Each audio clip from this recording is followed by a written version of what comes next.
Well, welcome to Accent Unmuted. I'm Namrata or Nammy Sirur. I'm the host, creator, and producer of this show. And I just realized the lights got really dark, so suddenly I can't see anyone, which may be a good thing. So, if you were dragged here kicking and screaming against your will, I'm sorry. But if you're wondering, what did you just walk into? Let me explain. Okay, so through a story, obviously. So I'm an immigrant, spoiler alert. And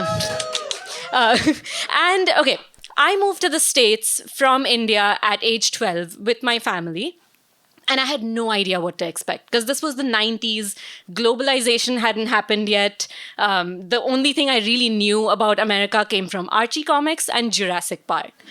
Not an accurate representation of what I was about to face in suburban Ohio.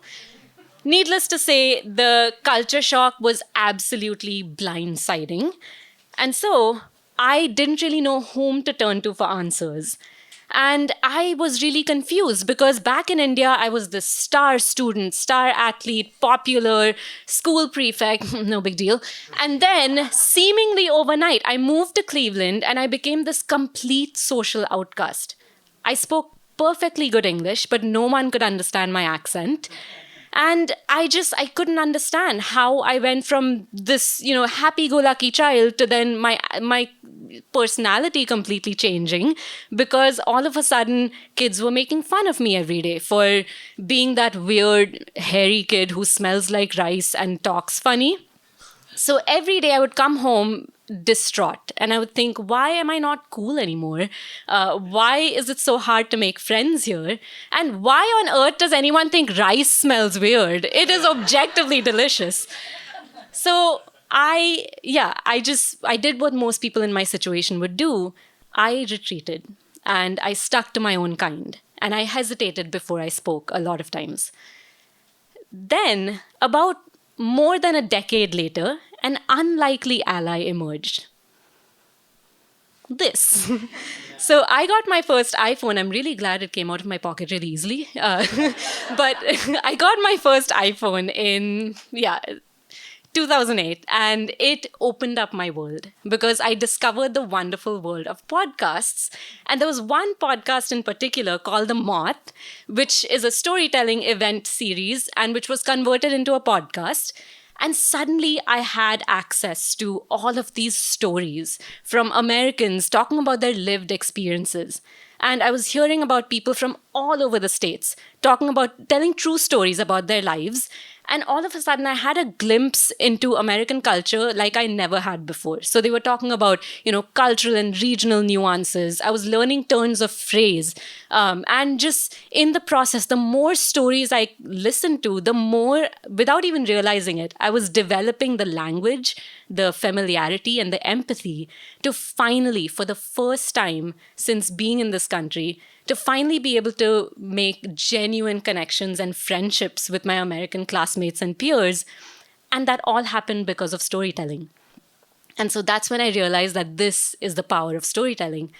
Now, cut to 2025. By now, I was a communication coach working with immigrants, helping them overcome many of the same communication and cultural challenges that I faced when I first moved here. And now I was seeing accent bias through their lens. And I was seeing how, especially as adults, how it had a ripple effect in every part of their lives. Because I'm sure many of you have faced this, even if you don't have an accent. If you're repeatedly judged or overlooked or ignored because of the way you speak, it has a lot of implications for you personally and professionally, right? And so I wanted to find a meaningful way to tackle accent bias.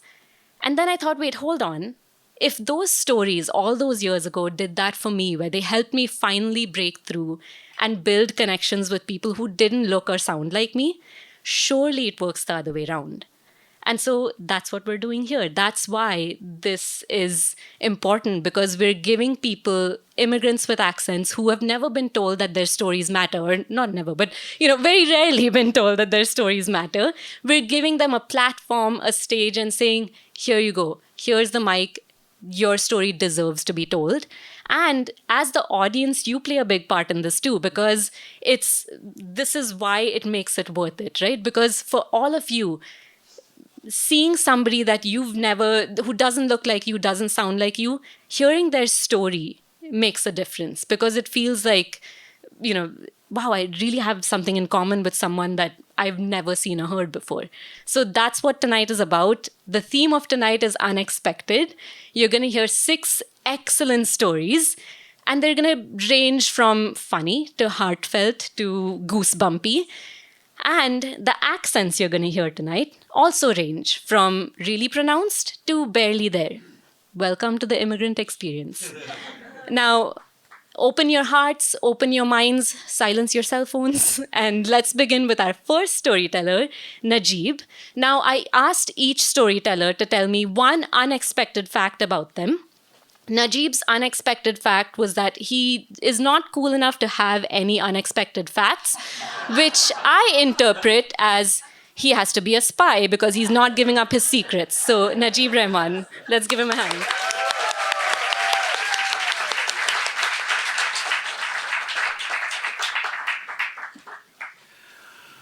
Picture this.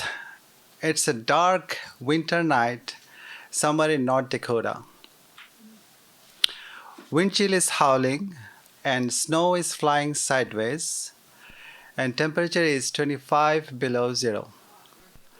I'm freezing inside my dead car and there is no person around me or any help around me. And I did not have my cell phone on me. I was thinking to myself, is this how my American dream is ending? And then the headlights appeared. Now, before I get to the rest of the story, let me take you back to where it all started. I grew up in Bangladesh and I attended college in Dhaka with a population of over 30 million, when temperature soars above 100 very frequently, and where you can hear the soundtrack of the city 24/7. So sure, when I decided to come to the United States, the obvious, most logical choice for this tropical human being was Fargo, North Dakota, where wind chill feels like a premeditated assault by Mother Nature. So I came to the United States for higher education, better life, and better career. So I thought my most hardest challenges would be my academics, my research, getting a job. But then on my early days, I realized that actually belonging in a completely unfamiliar world and then communicating with people was actually much harder. And then the weather that I never experienced before. I felt like my survival skills are being measured by how fast I can run from my car to the front door before my senseless ears fall off like dry Pringles. In one evening, it all converged into a perfect storm. It was January, 2 months into my move. I needed some groceries. There were some weather warnings, but I went out anyway. That's what any smart person would do, right? So I went to the grocery store, got my stuff, and then put them in my trunk, and then tried to scramble in my car, turned the car key. Oops, there's nothing. I tried again. All I heard was a sorry click sound. My car battery died. I was thinking, what should I do? Who do I call? And just for clarification, it was the year 2000. No, there was no Uber or Lyft. And I was not one of the lucky ones to have a cell phone on me. So I was scanning the parking lot looking for signs of life, and there was none because it was already past 8 p.m. on that weather. Not too many people were there, but I did see somebody walking to their car. So I approached to them. I said, "It's awkward. My car died. Can you help?" So they were like, "Okay, you look different and you have an accent." So they said something to the effect of, "Bro, that's your problem." And then they drove away. So I really started panicking because my apartment is miles away, and then I can't just walk back to my apartment without, turning into a human icicle. So right at that time, I saw that headlights appearing. So red Chevy Silverado pulled up. A big dude jumped out, looks to be in his 30s. And he started approaching towards me. At first, I didn't feel like he was very friendly. I mean, he didn't smile or say anything comforting to me. But in few words that we spoke, he realized that my car died and I had no idea what to do. So he grabbed his jumper cables and hooked them up with my battery and said, "Get back in and rev the engine." I'm like, "Whoa, what? What did he just say?" Did he just ask me to start the car? You don't start, right? Isn't why we are in this in the first place? So here's the thing. We did not have the DIY culture back in Bangladesh, and I never jump-started my car, any car really. So he realized that I was not understanding or not sure what to do. So he came over and, he opened the door and then sat in the car seat and then tried the, car switch on, and then voila, right? The car engine roared back in and then warm air started flowing in. I was so overwhelmed, and then I was so thrown off by this unexpected act of kindness. I didn't really know how to feel, how to react. So I wanted to give him all the cash that I had in my pocket. So he pushed my hand back. He said, "You don't have to pay me. Just carry your cables for the next guy." And that was it. He drove off into the snow. Probably it was just a small act from his side, and probably he forgot everything in a day or two, but it was really a strong moment that actually changed my perspective here in the US. He did inspire me to pay it forward. He inspired me how I show up every day after that day. So I started trying to helping people out. And then I started finding that common ground where I can talk to people and get to know each other more. And I remember once I drove 5 hours just to give a ride to somebody who just landed in the US and needed a place to stay in.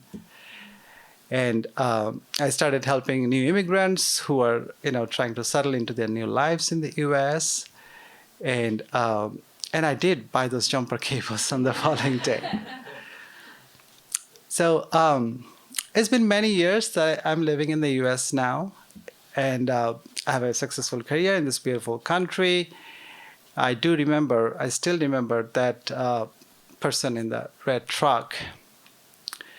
You see, you don't remember the person who are most successful ones, most smartest ones, or the brightest ones. You remember the ones who stopped, who noticed, who made you feel special, who actually helped you. If I ever come across anybody who is stranded or who is lost or just having a really bad day, I hope to be the one who says, "I've got you." Because even the smallest act of kindness can restart something much bigger than a car. Thank you.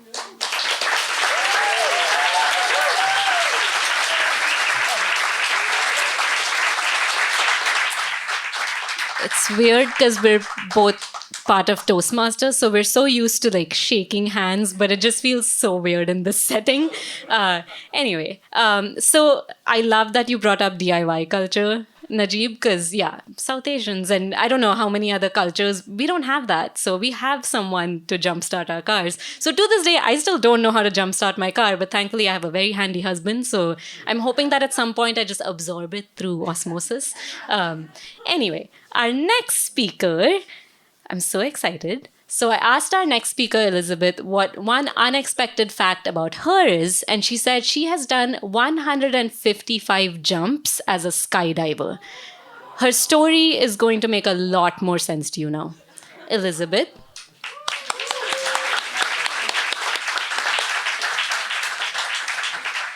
Hi, everyone. So I'm going to start the same way. Picture this.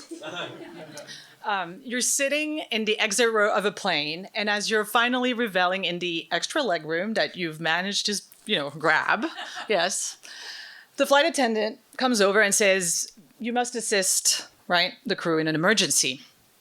Do you say yes, but just brush it off as if, it's never going to happen anyway, right? What do you do? Yeah? No? Which one are you, huh? Well, guess what? In 2011, at age 29, that scenario went from hypothetical to very, very real to me. I was flying back from Paris, heading home to San Francisco with a connection in Chicago after a week of client work.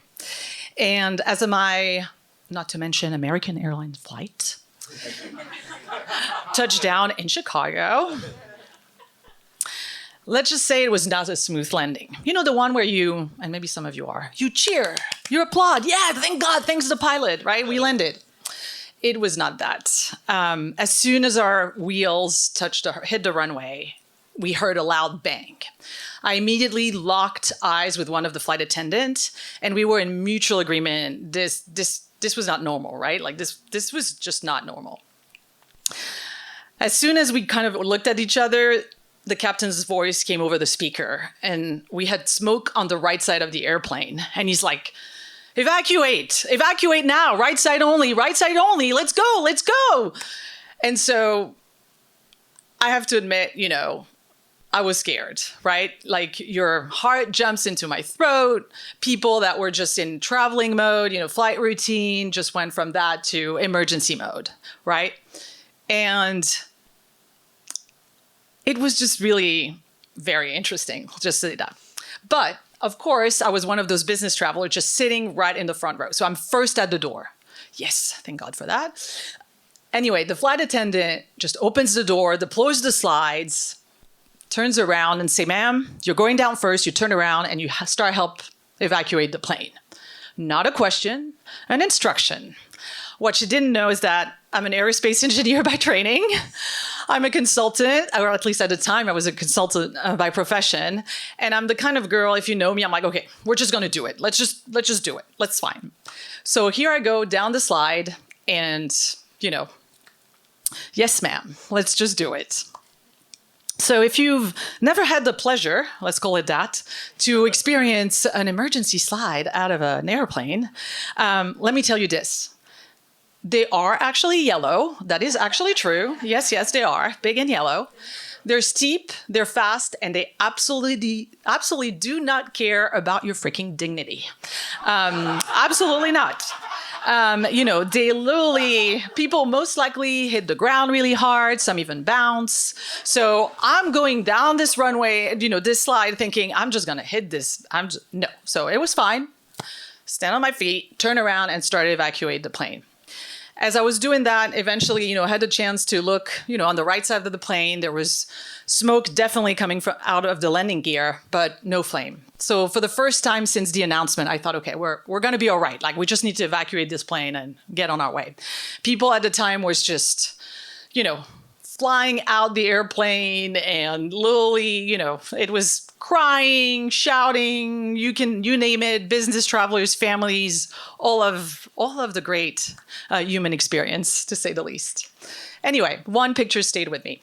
One woman, a mother, with her baby, holding her baby, having to come down that slide. And I have to admit, she jumped in, and the only thing I was thinking the entire time was like, do not freaking pancake your baby, okay? Not like, please do not hit your baby. Like, this is not gonna be great.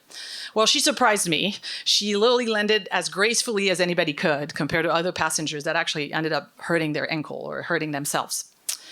So here we are evacuating, and something caught me off guard. You know, as people were so freaked out about what was going on, they evacuated the plane, but then started running directly straight through the glass toward oncoming traffic because, you know, the airport had not stopped the runway, stopped the taxiway, closed the airport for us. So here they are, people just like running away, scared to death that something was going to happen on the plane. And I started just shouting at them and just like, stay on the grass, don't go towards incoming traffic. Like, you know, how ironic would it be that you're like safely coming out of a, you know, emergency airplane to get run over by another one, you know? I mean, you know, seriously, like, what would it be? Anyway, that's when people actually started turning on me. I got people coming to me and just being like, who do you think you are? Do you work for the airline? Are you even a flight attendant? And I'm like, geez, like, hey, I'm sorry. I was just luck of the draw, just like, hey, I got asked to evacuate, right? And so that was really, really, like, I was like, I think I understand why I do not want to be a flight attendant, but I understand the empathy. And I got, okay, I get it. Like, I do not want to be a flight attendant. People was really mean, really, really mean. Anyway, the pilot comes down. Finally, everybody's out. The pilot comes down, last out the plane, and comes to me, thanks me. And I thought, oh, okay, my job's done. Cool. Well, it wasn't. So a few hours later, because of course, all of us coming from France had no passport, no cell phone, no anything. Everything is on the airplane. And if you don't know that, there's an emergency or an incident, the lovely NTSB need to come and check everything out. So here we are in holding for more than a few hours with a bit of water given to us and some snacks. And a commotion started erupting. This guy was literally like arguing with a customs officer, trying to talk to him, and there was obviously miscommunication. And he was getting really, really agitated. And when you looked around, nobody was helping. Like, it was really awkward. You're like, this thing is happening. They obviously cannot communicate. So I walked over. And the man was actually a diabetic, and he had left his insulin on the plane. And he was really, really worried that he was going to miss his shot, right? He was going to run out of time. Of course, he didn't speak a word of English. He was French. Go figure. And so I just helped, I just translated to the customs officer. The customs officer thanked me, and the man was allowed back on the plane before all of us. In the span of an afternoon, a long one, I managed to really witness the spectrum of human behavior, from fear to, generosity, to self-preservation, to initiative, and you name it. And I'm sorry to say, but I didn't feel it was pretty at all. I think, it was very interesting to see that. But at the end of the day, it's not as much what I learned about other people that day, but what I learned about myself.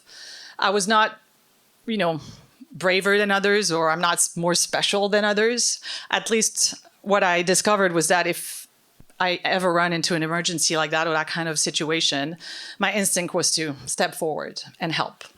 So I had arrived in Chicago, or boarded a plane to get to Chicago, not really knowing how I would react in that kind of emergency.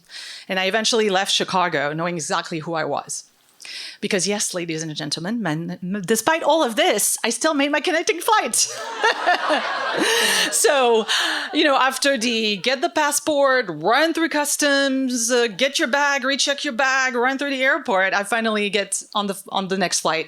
And I think I was the last one sitting down. And the flight attendant comes towards me and says, "Wow, you almost didn't make it." And I'm almost like laughing. I said, I was on the plane that got evacuated. And she's like, "Why is that? Why eyes wide open? Like, what? I said, "Oh, you didn't know? We were not told." Okay, cool. And I politely said, "Please do me a favor. Can you tell the pilot this time around as we get to San Francisco, I do really need a smooth landing. Because I'm not doing through this again. This was fine, right?" So let me leave you with this, though.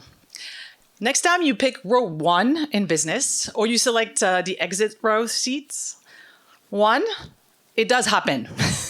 So please, it does happen. Not often. It's very low probability, but it does happen. Number 2, think about who you would be in that situation. Thank you.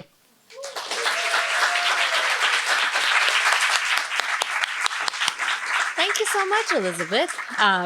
2 things I learned from that. Always wear pants when you fly.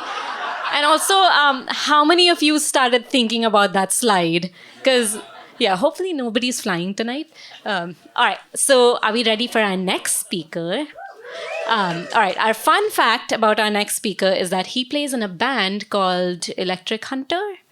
Let's call up Jose David Altuve, or as the cool kids know him, David.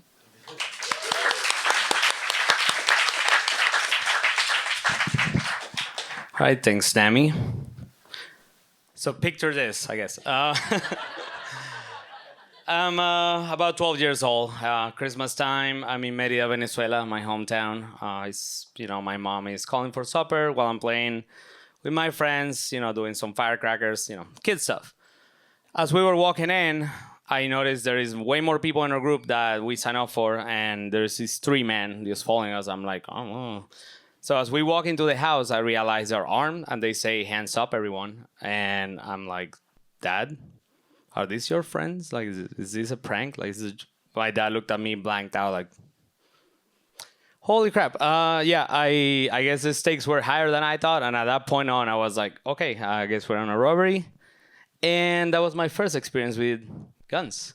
I thought guns were just for striking fear and doing harm, and I was terrified of them. Little did I know, just a few years later, I was gonna have to face this fear again, but in a very, very, very, very different circumstance. So picture this.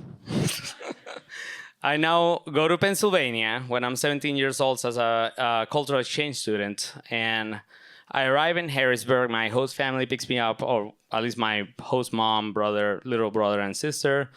And then I'm like, okay, I'm in the US. This is exciting. You know, like it probably looks like Disneyland. Wrong. We go to a cabin in the middle of the woods. It's like the sticks in Pennsylvania. I'm like, okay, this is not what I was picturing, but you know, like it's culture, whatever, you know, like I'm just here for that and learning English, I guess. First few nights, I tried to close the doors, and they keep telling me, like, we don't lock doors here, you know, like, it's fine, everyone knows everyone. I'm like, no, señor, like, what's happening here? Yeah, I probably didn't sleep for like an entire week, maybe a little more. Amongst other things, you know, like these Pop-Tarts for breakfast, what is that about? Yeah, I'm like, arepas, you know, arepas, anyone? Like, come on. So anyways, I was just trying to take it all in and, you know, just do my best to, you know, learn the language and the culture. And this brings me to my next point. There is the host dad. Let's call him Joe. Well, Joe didn't live with the family, and he was complete Pennsylvania. This is like, you know, old camel guy, spitting tobacco on a bottle, like, type of guy. It's like, oh, what's up, son? You know, like, but that's a terrible accent. Anyways, that kind of guy. Imagine Joe. We'll hang out with Joe, you know, on the weekends, and we'll do all the, you know, how like the farm stuff, you know, fishing, going on a 8-wheeler, you know, all the fun stuff that we could do at the farm. And he was a man of a very few words. I knew him, you know, little, but he was always fine with me.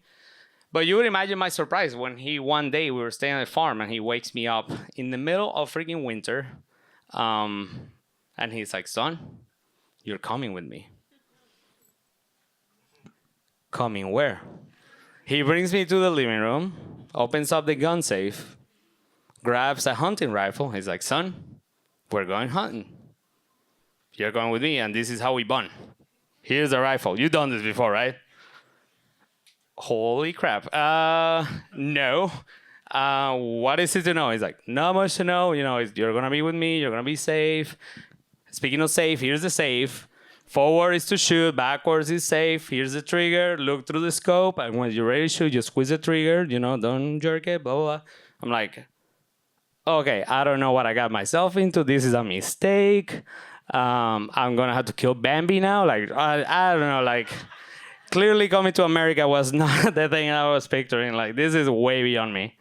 He's like, no, son, we're going to be safe. Let's do this, blah. I'm like, okay. Okay. So we go to the back of the farm, being of winter, we sit on this rock for, I don't even know what amount of time. I mean, it was freezing. It reminds me of the first story. I was freezing, guys. And I'm trying to scare the deer. Like, I was also trying to bond with him, but come on. I'm trying to talk to the guy so that, you know, no deer show up. He's like, shh. Hey, you're going to scare the deer. I'm like, yeah, secretly, I'm waiting for that to happen. You know, I'm hoping for that to happen. Anyways, we're trying to bond. I guess that's bonding. Anyways, nothing happened. It was very uneventful. He was, you know, a little disappointed, but, you know, we went back to the farm. As I'm heading back, I see my 12-year-old host brother in the barn who had just gotten a deer. No big deal. Just getting a deer, like, you know, is like, you know, I'm just doing my math homework or whatever. I'm like, okay, like, what have I done here? But the crazy thing is that at that moment, something, you know, I see what's kind of planted, because this little kid is the same age I was when I was first faced with guns. I'm like, okay, clearly, you know, there is two sides to all of this. And, you know, they have been living this way the whole life. I've been living a different way my whole life. So, you know, maybe I don't know everything. That didn't do it, though. I was still not a fan of guns. What did it, though, was a few years back here in Texas, I was dating this chick, really, really hot chick. Anyways, irrelevant. She was into guns, and, you know, somehow it got demystified. I started getting curious. You know, I'm trying to be brave. You know, it just completely demystified the whole thing. I got comfortable. Eventually, I went back to Pennsylvania, and I started hanging out with friends. And they're like, you actually want to go hunting? Oh, let's go. So I started doing that. And it's funny because in one of my recent trips, I found this kid that was kind of close to the family. And somehow I told him this story about like me going with Joe and like, we were freezing our butts in this rock and like blah, blah, blah. And he just started laughing. He's like, so he did that to you too? I guess you're official then. Mind blown. I was like, oh, so Joe does that. And at that point I was like, okay, I get Joe's true intentions now. He was just not trying to, do something scary or savage or anything. He was just trying to show me, his way and show me his culture, let me be vulnerable and let me know that he had me. And looking forward to this whole story, like, it just makes me realize that, the point wasn't to come home with a deer or anything. The point was to understand, that there is different ways of trust, belonging, and ways of people saying that you belong to them. Thank you very much.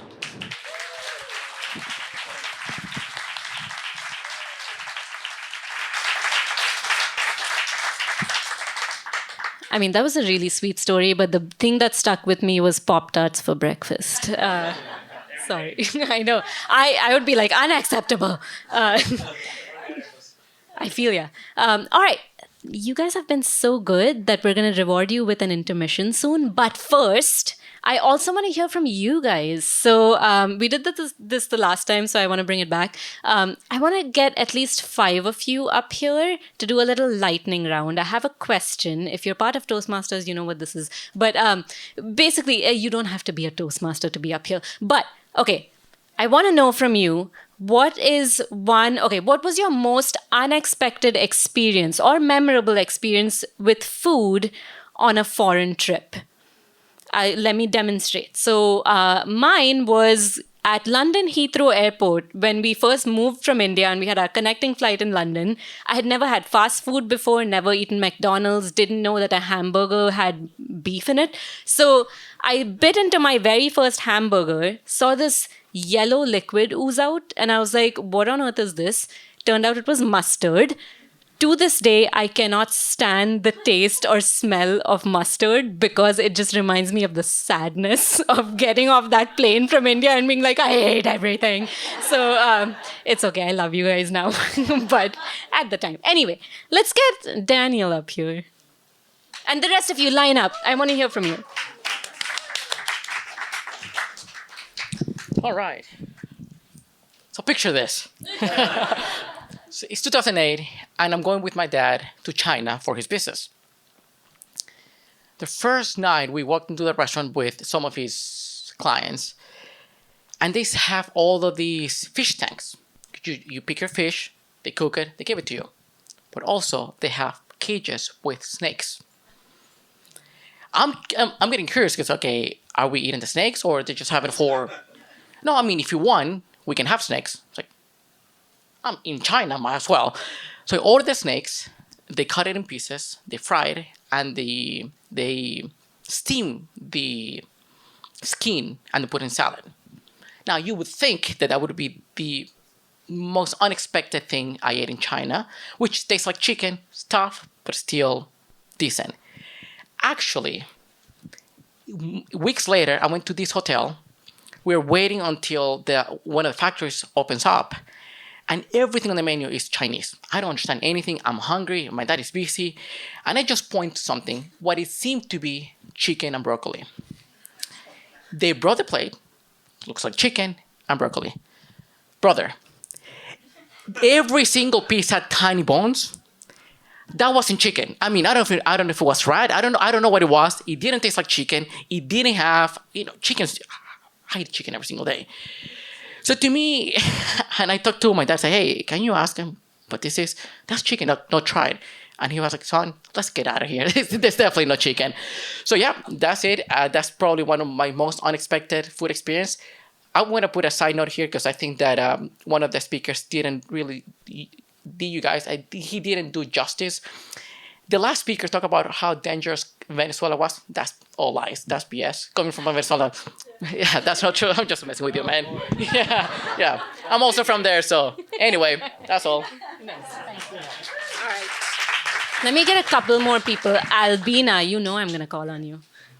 Yeah. Okay, let's keep it to 30 seconds to a minute. Table topic style. I'm going to break that rule. So I have news flash for all the men in the room. Women will always test you. And our testing never ends. So years ago, I'm originally from Kazakhstan. When my husband first went to Kazakhstan, the first test was this. In Kazakhstan, when a guest of honor comes to your house, you are served a head of lamb. Like literally, it looks like that. Now, I told him, I said, look, when you come to my house, you're going to be served a head of lamb. And he was like, yeah, I got it. Sure enough, another tradition that we have in Kazakhstan, when you come to somebody's house, you know, we say, if you're just sitting around drinking, you're just an alcoholic. But if you're sitting around and drinking and somebody gets up and says a toast, then you're celebrating. So my husband, boyfriend at the time, gets up to say a toast, and he's, nervous, meeting my family for the first time. And while he's saying a toast, somebody comes and brings that head of lamb and puts it right in front of him. And he is, just saying a toast, and then he's about to sit down, and he goes, "Wah!" Like literally. He failed that test. But anywho, he passed many tests ever since. But that's our weird food story. All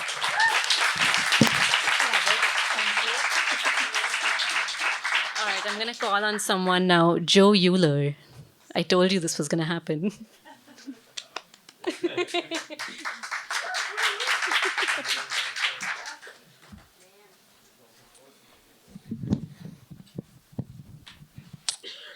A long time ago, I went to Peru. And I was dating a girl who was also traveling at the time. And she was living in Peru as well. Or she was traveling in Peru as well. And she had kind of like a host family who invited me over to their place. And they were all really, really excited because I was going to eat a Peruvian delicacy. And I forget what they called it. Do you know what it is? Yes, that is correct. And so they're so excited. And I had obviously never had it before. And I sit down to dinner. And they bring the dinner to the table. And I'm like, that's just a burned prairie dog. And they're like, yeah. And you need to eat every bite. And I was like, okay. So I accepted their challenge. And my girlfriend at the time, she was so sweet. Because she kept hitting my leg, and she held her hand open so that I could put the bites of prairie dog that I was not eating into her hand. I forgot to mention that at the beginning of the story, I was a vegan at the time. So, they were so happy, though, because I had finished, I'd finished the entire meal. But by the end of it, both of my girlfriend's hands were full. Yay! So good. Give it up for my brother-in-law, y'all. All right, one last person, Rob, and then we'll go to intermission.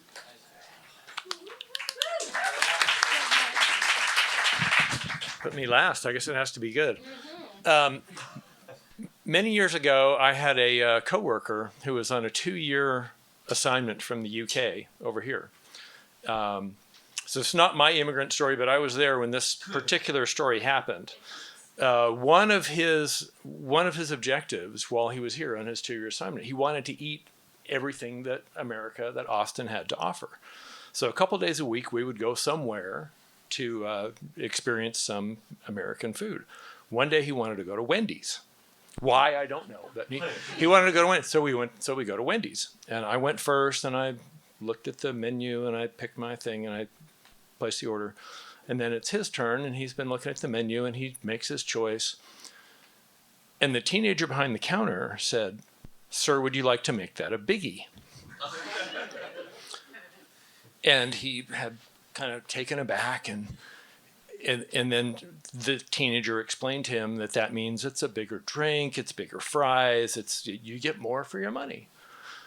And my friend said, "Oh yeah, sure, okay, let's make it a biggie." And she processed the order, and then he said, "But what you should know is that in England, a biggie is what this meal will be in about 24 hours." And that story made it into a book that my friend wrote. I don't remember the title of the book, but the subtitle is "Two Countries Separated by a Common Language."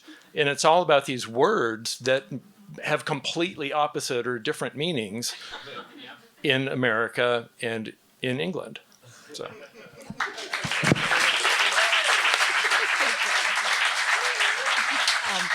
So I asked our next storyteller what her unexpected fact was, and she said that she learned to ride a bike at the ripe age of 30 along with other retirees. So let's call up Ismary Torres.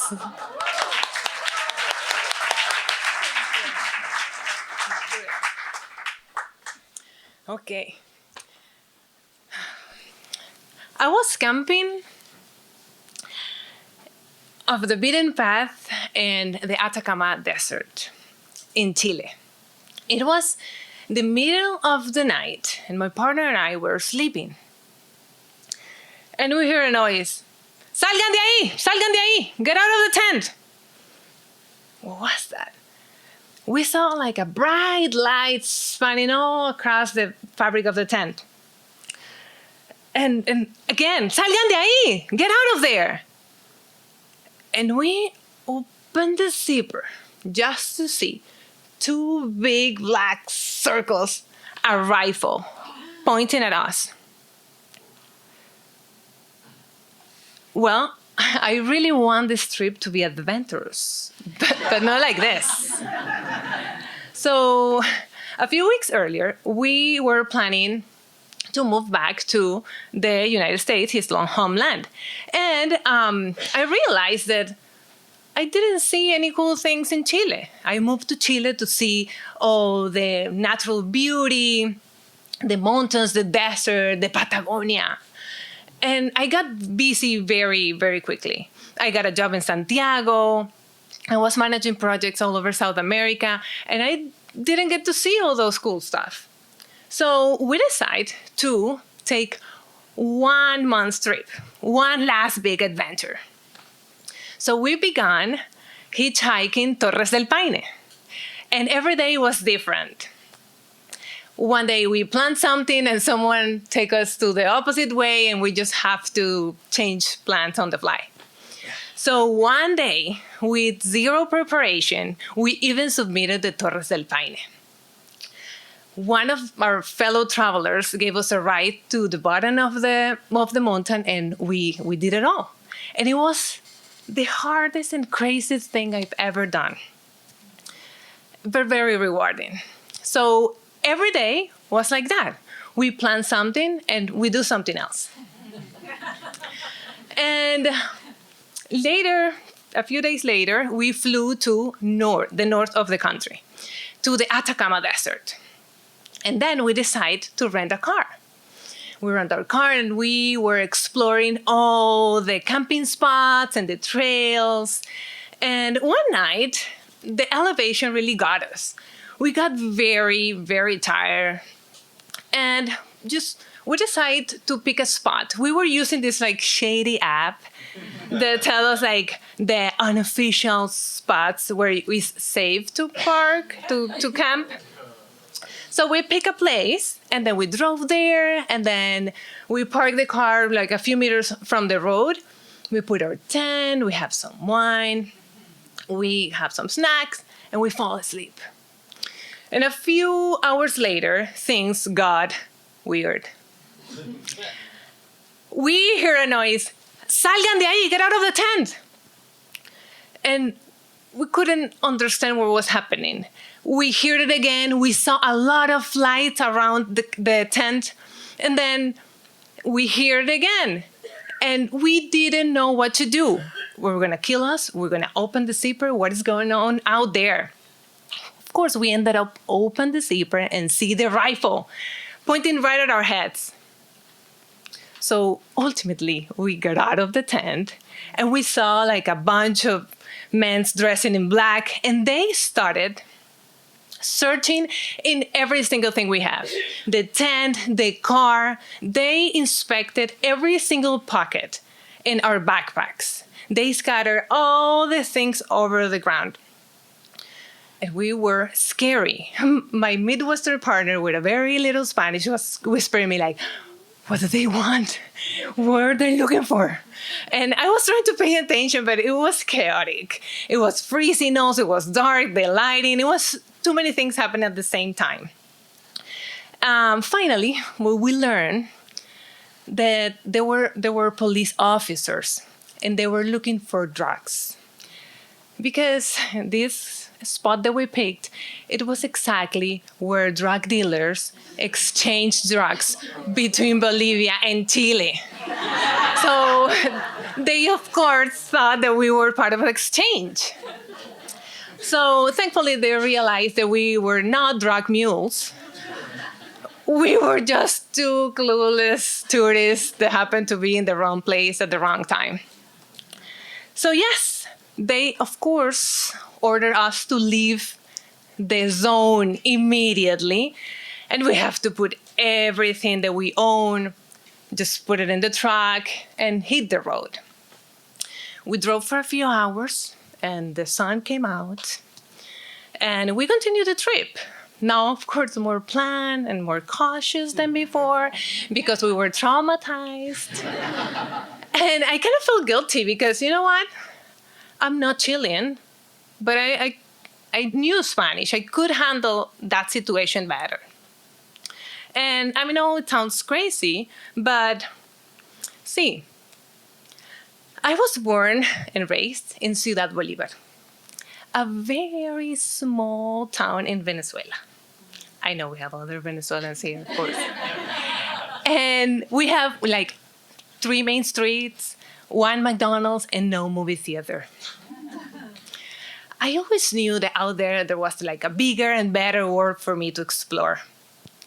And I moved to Caracas because it was bigger and very dangerous. But I went to college there. I graduated. I found a great job in one of the top companies in the country. And still felt like it was a safe option for me. So I decided to go to Chicago, a city that everything, the language, the culture, the transportation, the weather was totally unknown for me. So I made it work. I figured it out there. So naturally, I thought that I could manage that situation in Chile. So it turns out that there's a lot of things I still have to learn about life. And that 1 month trip in Chile taught me more than anything in my life until that point. What I learned and what I've understood since, and I keep close in my heart, is that life can be unpredictable, can be scary, can be beautiful, and can be inspiring, and all that at the same time. But sometimes, when you don't have a plan, you probably can be mistaken by a drug mule. But more often, being open to new adventures and trusting people lands you on the top of the mountain with a breathtaking view. And those moments made it all worth it. Thank you. My hug. See, this is why I don't go hiking, because I don't want to be confused for a drug mule, as is customary. Okay, are we ready for our fifth speaker? Wait, how many? Yeah, fifth. All right, so our next speaker has the most fun, because she said she doesn't have an unexpected thing that happened to her. And then she casually was like, oh, well, except this time that I was an extra in a shampoo commercial. So I was like, that is the most unexpected thing that ever unexpected. So let's bring her up, Hitakshi Modi.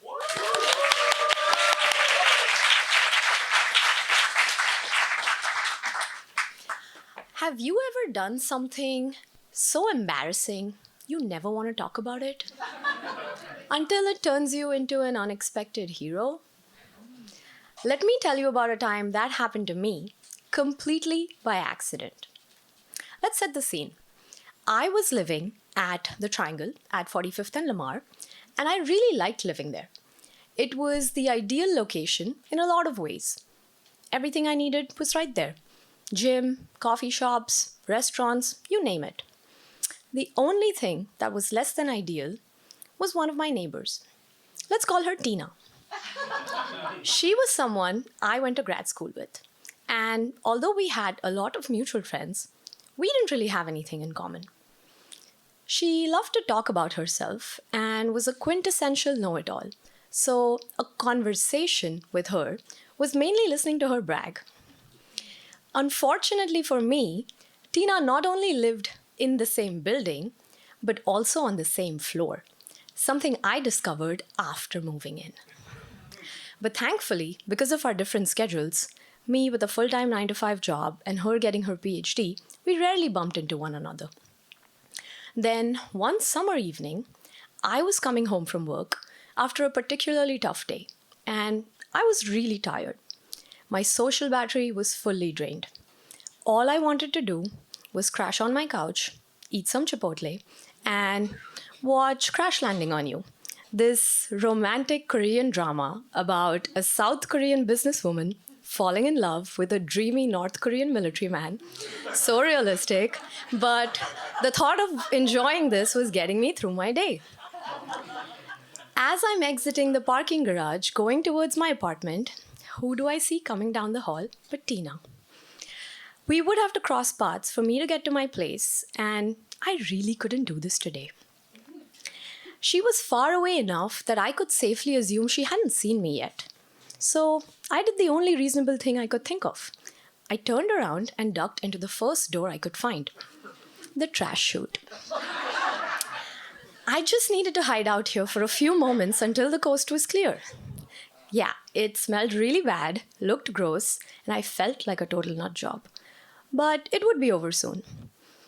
Then, as I'm standing there, out of nowhere, I hear a muffled voice come from above. I couldn't make out the words, and I was on the topmost floor of the building. The only thing above was the parking garage. Definitely no trash chute there. Was I imagining it? Was God sending me a message? Was this the moment I finally figure out the meaning of life? Or were the garbage fumes messing with my mind? But then, I hear it again. And this time, it was unmistakable. A man's voice saying, "Help!" But where was it coming from? Filled with curiosity, I responded, "Hello? Hello?" The voice responded, "Help me, I'm stuck." "Where are you? Are you in the trash chute?" I asked. "I can't understand your accent," came the reply. "Okay, rude. I'm trying to help you, dude. I don't need this judgment." But time was of the essence. He was asking for help, and I needed to go find him. So I left the trash chute and went up to the parking garage. I looked to see where the trash chute would be, if it existed on that floor, and just saw a giant column. I went up to it and said, "Hello, are you here? I'm the girl from the trash chute." I'm here, his voice boomed, so clear this time. I go to the other side of this column and I see a door. It had no handles, just a lock. It was one of those janitor's closets. That's where he was trapped, and I have no idea how he even got in there. I didn't know what to do. It was after hours, and the management team would have gone home for the day. So I called 911. I assured him that I had called for help. I'm so thirsty, he told me. There are no windows in here. It is so hot. I bet. It's a tiny locked closet on the roof of a parking garage, smack in the middle of a brutal Texas summer. The man's getting cooked in there. Panicking slightly, I run to my apartment to get him some water, praying that the firemen arrive quickly. Thankfully, they were there in less than 5 minutes, although it probably seemed like an eternity to the man trapped inside. They asked me if I was the one who had called, and I told them where he was trapped. They had brought a bunch of keys with them to try to open the door, but no luck. It was time for plan B, take the door off the hinges. That worked, and out came the man. He was soaked in sweat, breathing hard, and squinting at the bright light outside, contrasting the dark closet he had just escaped from. I could see that he was older, with mostly white hair. He had some plastic HEB bags on him and a skateboard. I don't think he lived there. Maybe he didn't have a home at all. Who knows? Either way, I was relieved that he was out. Then, as the firemen were leaving, one of them turned to me and said, if you hadn't called, he probably would have died in there. You saved his life today. I felt a whole mixture of emotions, from surprised to grateful it had turned out this way. You see, just a half hour ago, I was feeling embarrassed at the extreme lengths my socially selective self was willing to go to. But now, a fireman, someone who literally saves lives for a living, was calling me a hero. It just goes to show, not all heroes wear capes. Some hide in trash chutes to avoid the one person they really don't vibe with. Thank you.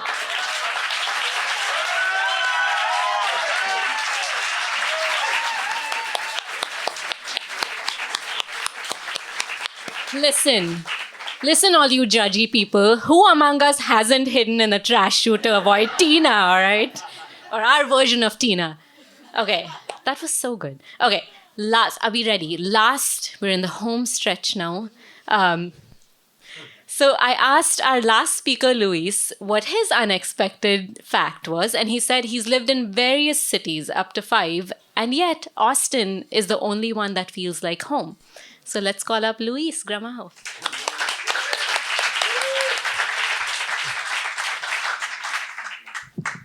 Okay, so that's gonna be hard to follow. So I want everybody to close your eyes, and without opening them, please close your eyes now and open them when I say so. Just raise your hand if you ever felt that you were depressed, that you were not worthy, or that you just didn't have your shit together. Raise your hand if you have ever felt like that in your life. Okay, put your hands down. Now open your eyes. I started my career as a photographer. And it was so funny because I thought that I was just doing my business. I was just starting a business. But my clients kept telling me, dude, you really have a superpower. My cousin doesn't look even that pretty in the real life, but in your photos, she looks amazing. And I was like, wow, I do have a superpower. But for me, it was so amazing that I was just capturing a moment and seeing someone for the way that they truly are. Let me take you a couple steps back. I had a job, a very good job in a multinational company, and I used to do marketing for Nivea, for Latin America, or how we say it, Nivea. But I was in charge of Latin America, so I had the dreamiest job. But I decided that I wanted to be a photographer, and everybody thought that I was crazy. So I was like, okay, then I have to do it. That was me. So I started doing that. A couple years after, lucky husband met me. So we ended up getting married. We had to get married here in the States because I am from Guatemala. He is from Guatemala. We couldn't get married there legally. So we decided to move to Texas. We like a challenge. We're Latins, spice it up. But we moved to Austin, this amazing bubble that we live in. So we started from scratch again. We built a business, a bakery. We started in a farmer's market. And that little stand changed our lives. 2020 came. We had this huge opportunity to do a pop-up store in front of the convention center doing South by Southwest. So we were like, wow, this is it for us. The Friday before, we had 25,000 cookies ready to get baked, and the world came into a pandemic officially. South by gets canceled, and we had to do the most Austinite thing there is to do. Let's go to a brewery. After a few years in, my husband just created a post for Twitter asking for help, telling our followers, our 240 followers, that we were stuck with 25,000 cookies, and if someone wanted cookies, this is the moment. So by Sunday, we had 100 orders from people, from our customers from the farmers market. Super cool. We go to bed, and then at 11 p.m., our phones just blew, like boom, boom, boom, boom, boom. We woke up. Turned out that Busy Phillips, she's a famous actress, she saw our story, she retweeted it, and we woke up to 700 orders. An e-commerce business that we never thought we were going to have. That week, the Wall Street Journal called. It was crazy. Univision, Telemundo, everybody talking about our story. We ended up selling 35,000 cookies in 3 weeks. And from there, everything went up. We were on top of the world. We were unstoppable. I truly felt that we really made it.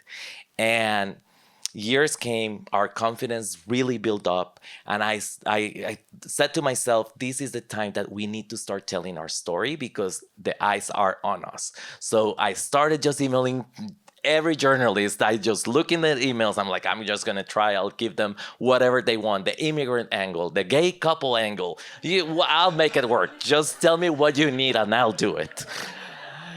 And it worked. We ended up in the gift bags at the Oscars. We did a collaboration with Imagine Dragons. We did a panel with Richard Branson. Ridiculous. So everything was going well. We got an investor, and for legal reasons, I cannot go into the details, but let's just say that we were asked to stop telling our story. We were asked to not be true to who we were and to just talk about the flavors of the cookies. And we said no. That no cost us everything. We lost the business, but not only that, I lost my confidence. I felt like the most stupid person in the room. I was not able to apply for a Starbucks barista job because I didn't believe in myself. I was like, this is too much. I'm going to be an Uber driver. What happens if Google Map doesn't work? If I run out of gasoline, I'm not going to be able to do this. I felt like everything that I touched, that I created from zero to that high, everything that I was going to touch was going to come down. The problem and the hardest part of all of this was that we were still doing networking, going to a lot of events. We know that Austin loves networking events. And we had to pretend every event with the shiny stuff that was happening without telling our true story. So that really brought us way, way down. I got into a very deep depression. Thankfully, my husband was able to help me out. He got me into therapy. I had to do some medication, and I went out. And then I grabbed my camera, and I started taking photos again. I started just going to events, to just walks, and bringing my camera to whatever caught my eye. What I realized when every single time that I went back to those photos and I wanted to edit them and see what was there, every single time were those little humans with an emotion, with that energy. And that was what was feeding me what I needed to get back to the point where I am today. So if you raise your hand in the beginning, please, could you stand up? I just want you to look around. And please make this time to remind yourselves that you're not alone, that we're all going through our shit, and we are all going to get out of it because we can. Thank you.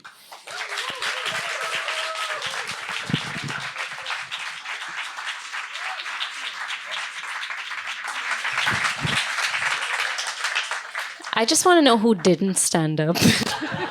Kidding. I mean, must be nice.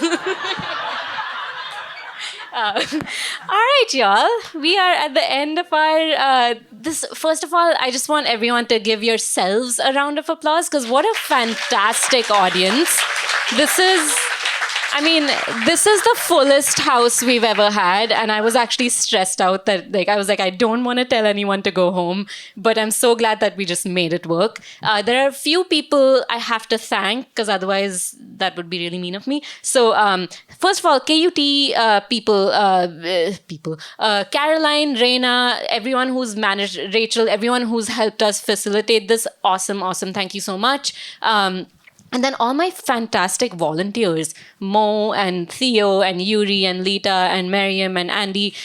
So here's the thing. If y'all are wondering how you can get involved with the show, I'm so open to anyone who wants to volunteer.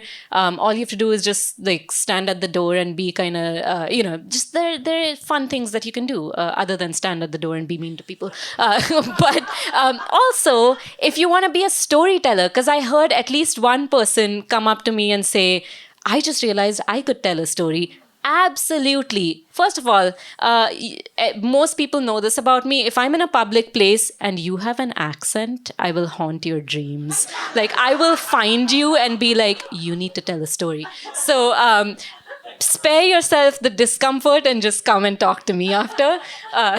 But I'm so thankful for everyone in this room. There are so many more people I need to thank, but just know that, but the whole point of tonight was that every one of you encounters people that don't look like you, don't sound like you at some point in your lives or probably every day. And so I want this event to really inspire you. The next time you meet someone who's not familiar to you, encourage them to ask, be curious, encourage them to tell their stories, tell your story. Don't be a weirdo about it, but you know what I mean? Just be curious and be open. And that's what it's all about. All right, I think that's pretty much it. So we're ending 7 minutes early, but a challenge to all of you. I want you to go talk to someone you haven't talked to yet. And we just want to mingle. There's still more drinks and food in there. It's by design because we want you to continue to talk to everyone. And then also keep a lookout for the email that's going to come through with a bunch of links. But other than that, go talk to people. Be a community. Thank you, everyone. Oh, and donate.